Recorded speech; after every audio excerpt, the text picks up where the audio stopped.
Oke, selamat pagi, selamat siang, dan selamat sore. Perkenalkan, nama saya Laila Muji Istiqomah. Saya mahasiswa dari UC Online, batch 6, Prodi Manajemen. Di sini saya akan mempresentasikan tugas proyek final ALP untuk mata kuliah Ekonomi Bisnis. Baik, langsung saja saya akan men-share screen.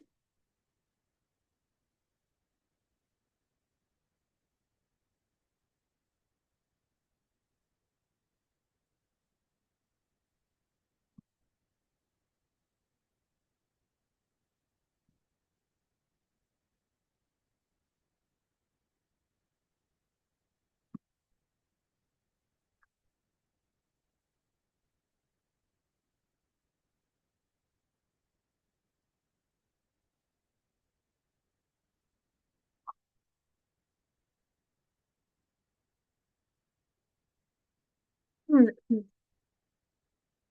Oke, di sini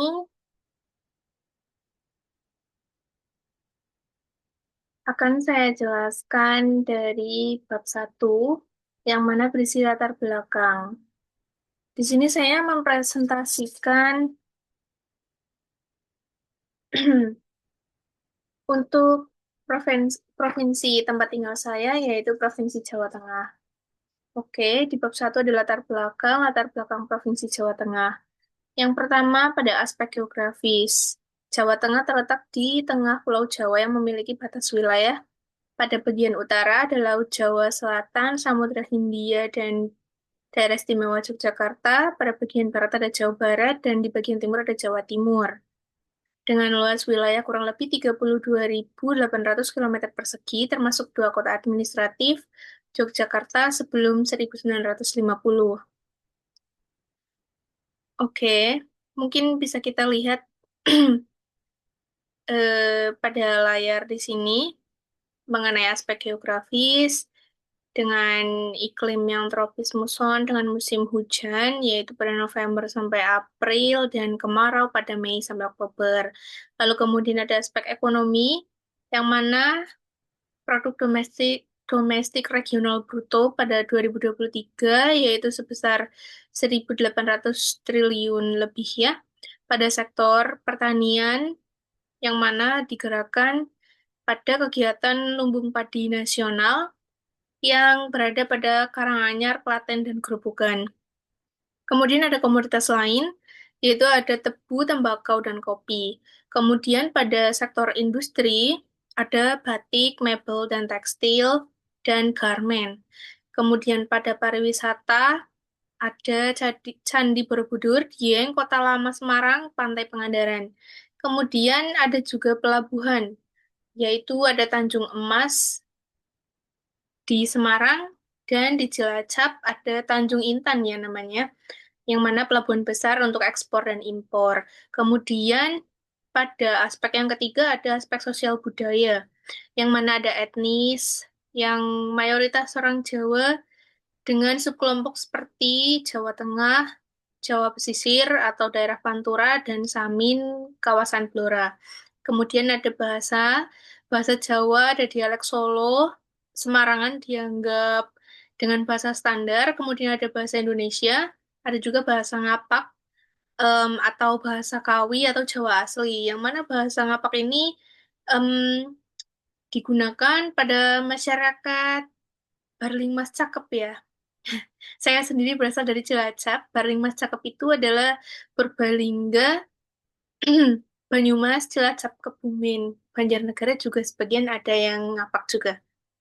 Oke, kemudian ada seni dan tradisi, wayang kulit, gamelan, tari, serimpi, lalu upacara adat, ada grebek maulud, ada sedekah laut, kemudian agama di Jawa Tengah mayoritas Islam dengan komunitas Kristen, Hindu, Tengger, dan Buddha.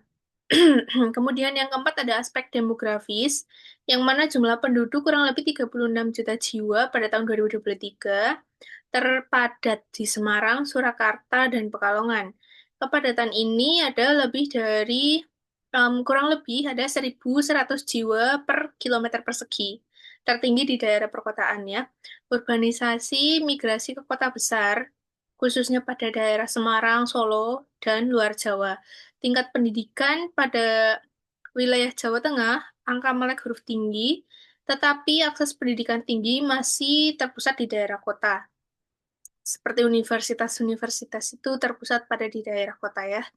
Kemudian pada aspek kelima yaitu ada sumber daya alam, yang mana pada sektor pertanian dengan tanah vulkanik subur pada dataran Kedu dan Grobogan. Kemudian ada tambang yang ada batu kapur, daerah Rembang dan Pati. Kemudian ada marmer di daerah Tulungagung, masuk wilayah budaya Jawa Tengah. Ada energi PLTA Merica di daerah Banjarnegara dan PLTU di Cilacap. Kehutanan ada hutan jati di daerah Kendal dan Blora. Kemudian permasalahan dan potensi. Masalah di sini seperti yang dijelaskan pada pada layar di sini ya, ada masalah yang sering terjadi di daerah Jawa Tengah, yang mana ada bencana alam, alih fungsi lahan pertanian ke industri, urbanisasi dan kesenjangan antar desa dan kota. Kemudian Jawa Tengah sendiri memiliki potensi pembangunan wisata budaya dan alam, industri kreatif seperti batik dan kerajinan, kemudian lumbung padi nasional. Jawa Tengah memegang peran penting sebagai pusat budaya Jawa dan penyangga ekonomi Jawa dan Bali. Selain itu, Jawa Tengah juga memiliki Candi Borobudur yang mana merupakan warisan dunia yang diakui oleh UNESCO. Selain itu juga ada kopi Java asal Temanggung dan Wonosobo yang terkenal di dunia. Selain dengan kekayaan budaya yang beraneka ragam, tanah yang subur dan budidaya usaha atau UMKM yang berkembang, Jawa Tengah berperan penting dalam perkembangan dan pertumbuhan pada aspek ekonomi, khususnya pada pariwisata, serta keanekaragaman kelestarian tradisi di Indonesia. Oke, untuk yang kedua, di bab 2 ini ada kondisi makroekonomi pada tahun 2021 dengan indikator makroekonomi berdasarkan Badan Pusat Statistik Jawa Tengah. Yang pertama ada indeks harga konsumen atau bisa disingkat dengan IHK per bulan menurut kelompok pengeluaran di Cilacap. Pada tahun 2021 dari histori yang ada, pada beberapa sektor seperti makanan, minuman, dan tembakau mengalami kenaikan sebesar 106,31 hingga ke 109,33.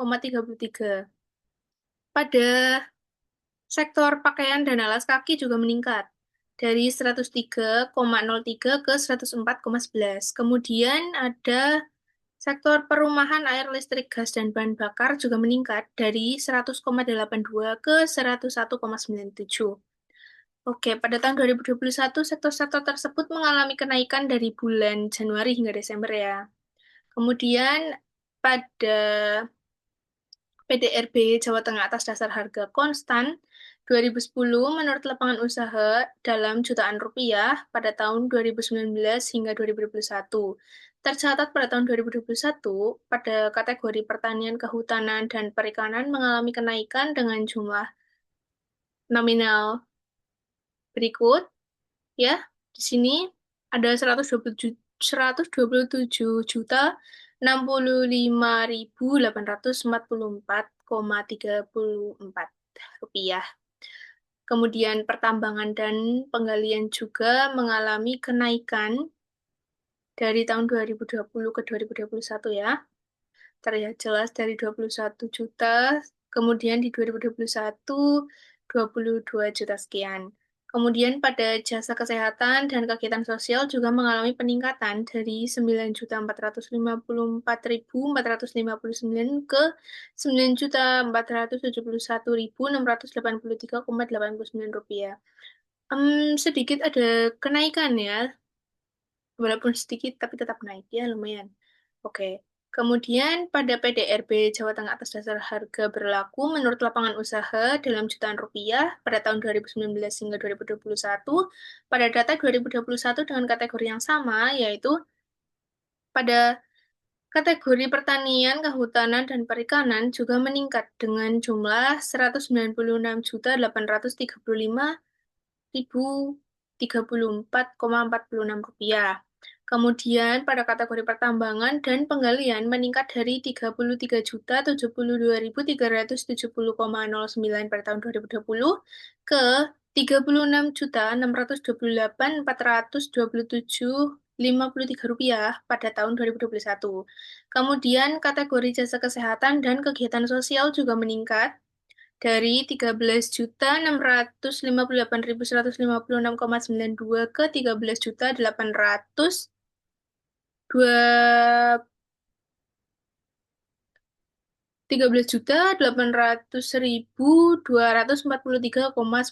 rupiah. Kemudian pada indikator laju inflasi per bulan menurut kelompok pengeluaran di Cilacap 2022 sama dengan 100, pada tahun 2020 hingga 2021 tercatat pada tahun 2021 laju inflasi dari Januari hingga Desember pada beberapa aspek mengalami penurunan.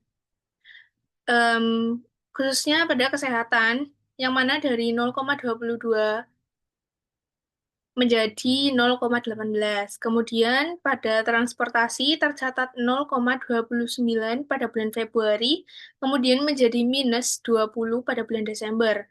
Kemudian pada aspek informasi komunikasi dan jasa keuangan dari 0,10 ke minus 0,03. Sebagai perbandingan, ada pula tercatat pada indikator makroekonomi berdasarkan data nasional Indonesia. Yang pertama ada inflasi 90 kota umum pada tahun 2021 tercatat pada kisaran angka 0,54 pada kota Gunung Sitoli. Kemudian tertinggi ada 4,62 pada kota Sampit. Data relatif naik data relatif naik turun dari bulan ke bulan ya, namun tetap terlihat stabil. Oke, untuk yang kedua dari BPS nasional pada indikator indeks harga konsumen 90 kota umum pada tahun 2021 pada akhir bulan Desember tercatat pada angka 104,81 pada kota Tasikmalaya dan tertinggi dengan angka 114,37 pada kota Sintang. Di sini memiliki histori yang menunjukkan kenaikan nominal ya dari bulan-bulan sebelumnya. Kemudian di indikator ketiga, laju pertumbuhan produk domestik bruto atas dasar harga konstan pada 2010 menurut lapangan usaha dalam persen pada tahun 2021 tercatat pada sektor tanaman perkebunan dengan persentase 3,52% dari 1,34%. Kemudian pada sektor perikanan, yang mana menjadi 5,45% dari 0,73%. Kemudian kehutanan dan penebangan kayu sebesar 0,7% dari minus 0,03%. Kontribusi indikator yang keempat ada di distribusi persentase produk domestik bruto atas harga berlaku.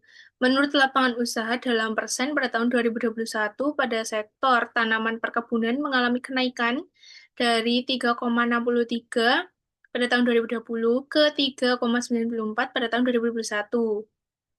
Perikanan mengalami sedikit penurunan dari 2,79 pada tahun 2020 ke 2,77 pada tahun 2021. Kemudian pada sektor kehutanan dan penebangan kayu juga terjadi penurunan dari 0,70 pada 2020 ke 0,66 pada tahun 2021. Oke, mungkin singkat saja untuk selanjutnya. Secara kesimpulan, tiga sektor tersebut pada PDB ADHK mengalami kenaikan persentase, sedangkan pada PDB ADHB pada sektor tanaman perkebunan mengalami kenaikan, namun pada dua sektor yang lainnya mengalami sedikit penurunan. Dari indikator makroekonomi Jawa Tengah dan nasional yang tertera, bisa diambil kesimpulan bahwa dari tiga indikator yaitu IHK, PDRB ADHK, PDRB ADHB pada Provinsi Jawa Tengah sudah menunjukkan pertumbuhan yang baik dengan adanya peningkatan nominal dari tahun sebelumnya. Walau ada sedikit penurunan, namun kemudian kembali stabil, masih tercatat baik dan imbang dengan indikator yang sama pada data makroekonomi nasional. Kemudian Pada laju inflasi Provinsi Jawa Tengah sendiri ada penurunan. Mungkin pada indikator ini perlu ditingkatkan dibanding dengan data nasional yang mana tercatat stabil. Kemudian di bab 3 ada sektor ekonomi prospektif. Sektor ekonomi prospektif di Jawa Tengah yang dapat dikembangkan dengan integrasi keperawatan lansia. Kenapa di sini saya mengambil keperawatan lansia? Karena saya sendiri sedang menekuni bidang keperawatan lansia di Jepang. Sekarang saya sedang bekerja di Jepang, jadi saya ingin mengimplementasikannya nanti ketika saya pulang ke Indonesia dengan gambaran yang sudah saya em, analisis di sini mengenai yang ada di provinsi tempat saya tinggal, yaitu di Jawa Tengah, beserta rencana pemanfaatan potensinya. Oke, yang pertama ada sektor kesehatan dan layanan kesehatan lansia potensi. Layanan kesehatan lansia, yang mana dari potensi jumlah lansia di Jawa Tengah ada lebih dari 10% populasi berdasarkan BPS 2023. Tercatat lebih dari 3,5 juta jiwa membutuhkan perawatan harian termasuk tertinggi di nasional ya. Permintaan akan home care, klinik, geriatri, dan rehabilitasi meningkat karena masih minimnya layanan di daerah pedesaan. Baik, kemudian rencana pemanfaatan ada pengembangan elderly care hub ya, Kementerian Rumah Sakit atau Rumah Sakit Dr. Karyadi dan Rumah Sakit Rumani dengan startup kesehatan, contohnya ProSehat untuk layanan telemedicine lansia. Kemudian ada pelatihan perawat geriatri bersertifikat, bekerja sama dengan Politeknik Kesehatan Semarang, mengadakan model UMKM Rumah Sehat Lansia dengan perawatan harian tetapi sederhana, serta pendampingan medis oleh tenaga perawat maupun sukarelawan yang memiliki keterampilan pada bidang keperawatan lansia, dengan bekerja sama dengan puskesmas setempat dan rumah sakit sebagai rujukannya. Kemudian ada pusat rehabilitasi lansia, memanfaatkan wisata alam penunjang kesehatan di daerah pegunungan, seperti Dieng atau Kopeng, untuk terapi berinteraksi langsung dengan alam. Baik, yang sektor kedua ada pariwisata kesehatan atau medical tourist dengan potensi yang demikian, seperti ada pemandian air panas di Baturaden, kemudian ada Termais Padi Dieng, kemudian ada kawasan hijau dan wisata alam yang beragam ya di daerah Jawa Tengah, kemudian ada rencana pemanfaatan paket Silver Age Tourist, kombinasi wisata budaya seperti Borobudur dan Solo dengan pemeriksaan kesehatan rutin. Kolaborasi dengan hotel berbasis ramah lansia, akses kursi roda, dan menu khusus diabetes. Kemudian ada ekoturis untuk lansia. Programnya Farm to Health di agrowisata Salatiga, aktivitas berkebun ringan untuk terapi motorik. Ini bagus ya untuk penunjang kesehatan di masa tua ya. Kemudian pada sektor teknologi dan inovasi ada health tech dengan potensi dan demikian yang sudah dijalankan di Jogja Digital Valley. Tingginya kebutuhan alat penunjang mobilitas lansia seperti kursi roda, walker, dan tabung oksigen. Ini juga dibutuhkan ya. Kemudian ada rencana pemanfaatan model UMKM. Ada sewa alat lansia Jawa Tengah. Bisa dengan bekerja sama dengan klinik untuk pemeliharaan alat dengan pemasarannya via platform online seperti media sosial, merchant digital, dan sistem sewa. Dengan sistem sewa ya, platform Lansia Care Apps. Ada juga nih bentuknya aplikasi dengan fitur monitoring tekanan darah atau gula darah, pengingat minum obat, dan SOS darurat kebutuhan kebutuhan yang dibutuhkan untuk pengawasan dan monitoring lansia ya di sini fitur-fiturnya. Kemudian bisa dikembangkan oleh mahasiswa informatika. Di sini ada informatika dari Undip atau UNS dengan dukungan Dinas Kesehatan. Mungkin universitas lain atau kampus lain bisa juga ini bisa mengembangkan sistemnya ya untuk penunjang kebutuhan lansia ini. Kemudian ada IoT untuk Perawatan lansia, sensor gerak di rumah lansia, antisipasi jatuh, bekerja sama dengan PT Lain Industri. Ya, ini juga teknologi yang bagus juga untuk pengawasan lansia. Kemudian pada sektor yang keempat ada agroindustri dan pangan fungsional dengan potensi produk lokal seperti tempe murni, beras rendah, gula darah ya mungkin dengan merek Indrasari dan herbal yang mana ada jamu empon-empon juga ada jamu-jamu dan obat-obat herbal itu juga bagus dengan rendah efek samping ya. Kemudian semakin banyak permintaan dengan menu sehat dengan kandungan rendah gula, tinggi protein dan tekstur yang lunak sehingga mudah dikonsumsi oleh lansia. Kemudian dengan rencana pemanfaatan produk pangan lansia berkualitas, inovasi-inovasi makanan tinggi protein dan rendah gula seperti keripik tempe untuk diabetes, bubur instan bergizi, kue rendah gula dan rendah kalori. Pemanasan apa? Pemasaran. Pemasaran UMKM binaan Dinas Perindustrian maupun apotek dan puskesmas. Jadi bisa didistribusikan pada UMKM ini ya, UMKM binaan Dinas Perindustrian maupun apotek dan puskesmas dengan sertifikasi PIRT dan label sehat lansia, seperti produk bubur probiotik Solo dengan kemasan vakum. Kemudian dengan kemitraan puskesmas, bekerja sama dengan puskesmas ya, paket jamu sehat lansia sebagai terapi pendamping di posyandu lansia.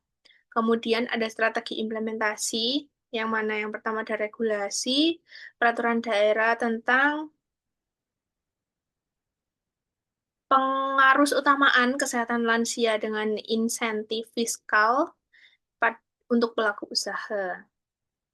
Kemudian, keluarga juga membutuhkan tenaga kesehatan untuk mendampingi lansia yang terlatih, namun dengan harga yang terjangkau pastinya ya. Terus kemudian ada peraturan daerah yang memudahkan UMKM kesehatan mendapatkan izin operasional. Kemudian ada sumber daya manusianya, pelatihan perawat geriatri plus caregiver, berbasis kurikulum BNSP, dan sertifikasi Dinas Kesehatan setempat yang berisi materi perawatan dasar, P3K, dan komunikasi dengan lansia. Kemudian ada pendanaan yang bisa diurus dengan KUR khusus kesehatan dengan bunga rendah. Kemudian ada promosi. Sistem promosinya di ini ada branding Jateng Rumah Lansia melalui festival tahunan seperti Festival Lansia Sehat di Solo atau Rumah Sehat Lansia Semarang. Contohnya ini ya, kemudian ada bubur ini Magelang. Kemudian mengedukasi tentang pentingnya perawatan lansia profesional di daerah-daerah pedesaan.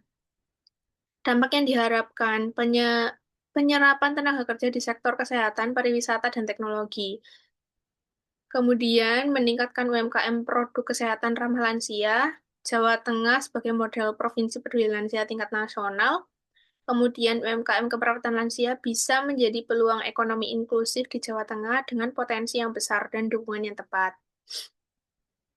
Ini dampak yang diharapkan. Kemudian pada bab 4 ada usulan kebijakan untuk meningkatkan PDRB Jawa Tengah sekaligus mengoptimalkan sektor potensial dengan pendekatan inklusif, berbasis teknologi dan berkelanjutan dan relevan. Yang pertama ada kebijakan penguatan industri kreatif dan UMKM berbasis digital dengan tujuan meningkatkan kontribusi UMKM yang mana menyumbang hingga 60% PDRB Jawa Tengah melalui transformasi digital dan dirancang untuk meningkatkan daya kompetisi, perluasan pasar atau market, dan pertumbuhan ekonomi yang berkembang. Langkah-langkahnya tertera di sini, ada pelatihan massal digital marketing dan e-commerce, ada pembangunan Jateng Creative Hub, kemudian ada intensif pajak 0% bagi UMKM dengan omset yang kurang dari 4,8 juta per tahun, dan Go Digital, kemudian ada fasilitas yang bisa disediakan. Kemudian dampak yang diharapkan ya, peningkatan ekspor batik, furnitur, dan kerajinan hingga 15% per tahun, serta digital hub batik, yang mana Pekalongan telah mengalihkan 150 pengrajin ke online market. Kemudian, untuk yang kedua ada kebijakan pengembangan ekonomi silver lansia terintegrasi dengan tujuan memanfaatkan bonus demografi lansia yang terdiri dari 10% populasi tadi sebagai pasar baru serta meningkatkan kesejahteraan dan pertumbuhan ekonomi daerah dengan langkah yang mana ada program Jateng Ramah Lansia dengan subsidi bagi UMKM yang memproduksi alat kesehatan, pangan fungsional, dan layanan home care. Kemudian ada sertifikasi caregiver bersertifikat. Ada pengembangan pusat layanan geriatri terpadu, ada pengembangan UMKM produk dan jasa lansia, dan infrastruktur rumah lansia, sistem pendataan dan monitoring digital. Dengan dampak yang diharapkan terciptanya 5.000 lapangan kerja baru dan pertumbuhan sektor jasa kesehatan 7% per tahun dan penurunan 15% beban keluarga terhadap pengasuhan lansia serta efisiensi layanan. Alur pendanaannya sendiri bisa berasal dari APBD 30%, CSR BUMN atau BUMD, seperti Bank Jateng yang berupa layanan tabungan lansia. Kemudian ada hibah internasional seperti kerjasama dengan Jepang untuk teknologi perawatan. Kemudian di sini ada aspek keberhasilan yang diharapkan penurunan angka kemiskinan lansia dari 12% ke 8%. Kemudian terbentuk 500 UMKM inovatif produk atau jasa ramah lansia. Kemudian Jawa Tengah sebagai model provinsi rumah lansia tingkat ASEAN.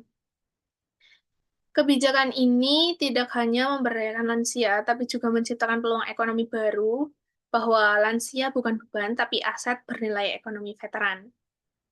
Oke, untuk yang ketiga, ada kebijakan akselerasi agrowisata dan pertanian bernilai tambah dengan tujuan meningkatkan nilai tambah produk pertanian, yang mana di sini menyumbang hingga 14% PDRB melalui integrasi pariwisata dan industri olahan serta melestarikan lingkungan dan membuka lapangan kerja.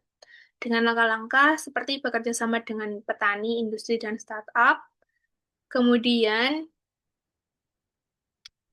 contohnya di sini ada kopi Temanggung yang diolah jadi kopi siap seduh kemasan premium dengan branding Java Mountain Coffee.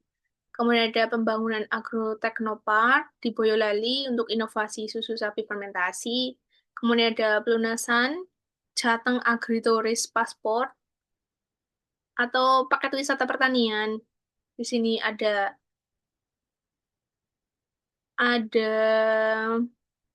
teh, salak, dan kopi dengan sistem poin hadiah. Dampak yang diharapkan di sini, peningkatan nilai penjualan luar negeri hasil olahan pertanian 20% dan peningkatan aspek pariwisata 500.000 per tahun. Kemudian pada kebijakan yang keempat, ada kebijakan infrastruktur hijau dan logistik rendah karbon dengan tujuan mendukung industri dan UMKM dengan pembangunan fasilitas berkelanjutan serta mendorong pertumbuhan ekonomi dan mengurangi emisi gas rumah kaca. Yang mana langkah-langkahnya di sini bisa dengan pembangunan Green Industrial Zone seperti di Kendal dan Cilacap. Kemudian ada revitalisasi Pelabuhan Tanjung Emas sebagai hub logistik rendah emisi.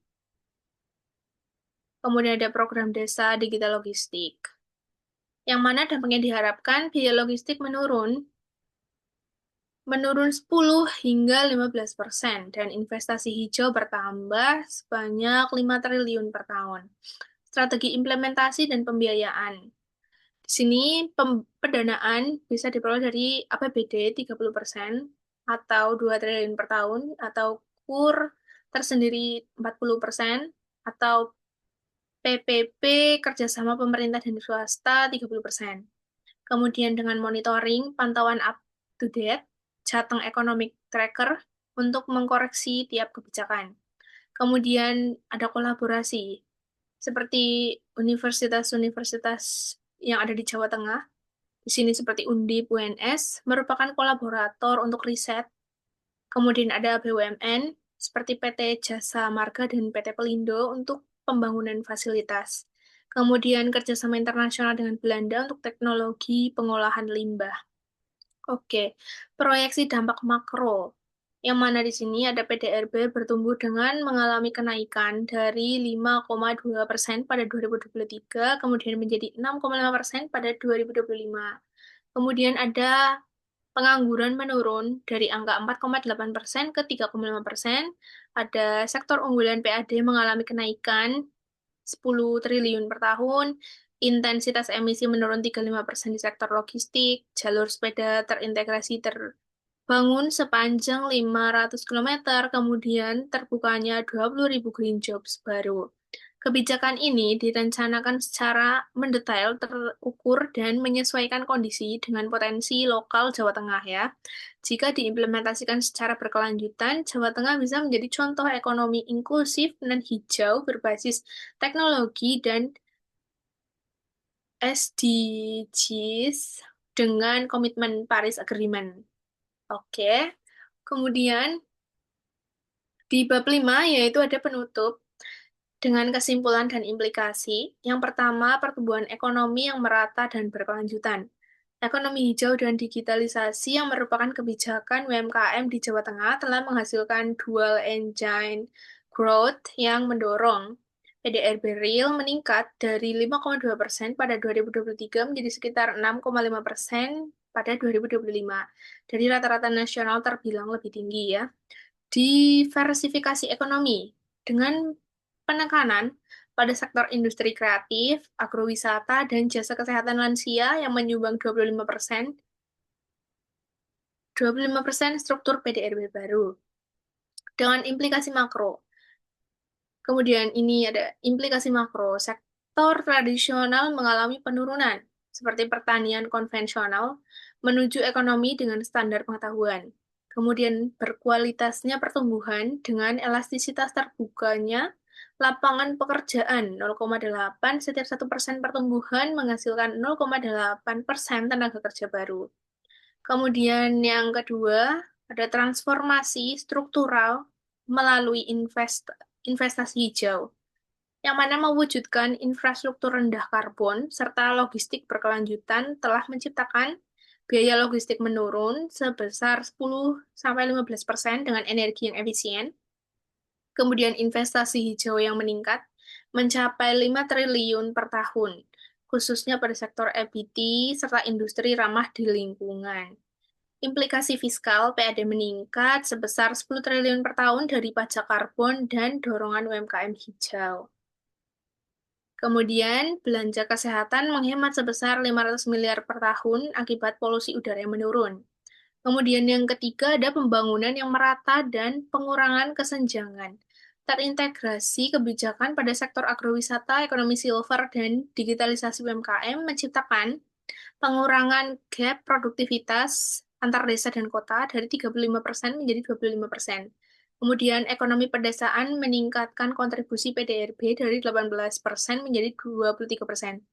Implikasi nasional, eh, maaf di sini, implikasi sosial, yang mana tingkat ekonomi ekstrim mengalami penurunan di daerah agraris, seperti Wonosobo dan Gerobogan, sebesar 3-5%. Kemudian IPM yang meningkat, melalui jalur kesehatan lansia, serta edukasi vokasi berbasis digital. Untuk yang keempat, ada integrasi dengan pasar global. Penguatan logistik hijau dan industri kreatif digital mendorong pertumbuhan ekspor non-migas sebesar 15% per tahun, terutama produk pertanian dan kerajinan. Kemudian nilai tambah ekspor UMKM meningkat dari 20%. Karena label karbon dan sertifikasi organik. Kemudian implikasi neraca pembayaran. Ada surplus neraca perdagangan dalam industri manufaktur hijau seperti furnitur ramah lingkungan di Jepara. Ada juga investasi asing langsung atau FDI sebesar 1 miliar dolar per tahun ke industri EBT. Kemudian ada ketahanan ekonomi menghadapi resiko global, yang mana kebijakan-kebijakan ini meningkatkan ketahanan ekonomi Jawa Tengah terhadap masalah seperti krisis iklim, gangguan energi, disrupsi digital, stabilitas pasokan pangan lokal, menghentikan inflasi di kisaran 3,5-4%, Kemudian pengangguran turun dari 4,8% ke 3,5% sebagai hasil dari penyerapan tenaga kerja sektor hijau. Baik, kemudian rekomendasi kebijakan lanjutan. Membentuk bursa karbon Jateng untuk meningkatkan pasar karbon regional, kemudian meningkatkan kur hijau untuk industri daur ulang hingga 2 miliar, kemudian meningkatkan riset ekonomi sirkular melalui Center of Excellence di Undip atau UNS. Proyeksi 2030. Proyeksi 2030 ya, PDRB Jawa Tengah berpotensi tembus 3.000 triliun dengan kontribusi utama di ekonomi hijau, digital kreatif, dan kesehatan dengan kontribusi masing-masing 30%, 25%, dan 15%. Kemudian emisi karbon akan turun 40% dari level ke level pada 2020. Ya, kemudian di sini ada transisi hijau. Transisi hijau bukan beban, melainkan lompatan ekonomi yang berbasis inovasi dan keadilan sosial. Penghijauan ya. Dengan kebijakan ini, Jawa Tengah diposisikan sebagai laboratorium pembangunan berkelanjutan yang relevan dengan agenda global. Berikut. Ini juga menjadi contoh nyata ya. Contoh nyata bagaimana pertumbuhan ekonomi dan pelestarian lingkungan bekerja sama pada Provinsi Jawa Tengah. Baik, di sini ada daftar pustaka dan lampiran. Saya mengambil data link sumber data Badan Pusat Statistik Jawa Tengah untuk indikator makroekonomi dan link sumber data Badan Pusat Statistik Nasional. Baik, mungkin hanya itu yang bisa saya sampaikan dari presentasi saya. Semoga bisa dimengerti dan semoga bisa eh, menyelesaikan tugas final ALP Ekonomi Bisnis saya. Baik, sekian dan terima kasih. Kurang dan lebihnya mohon maaf dan terima kasih.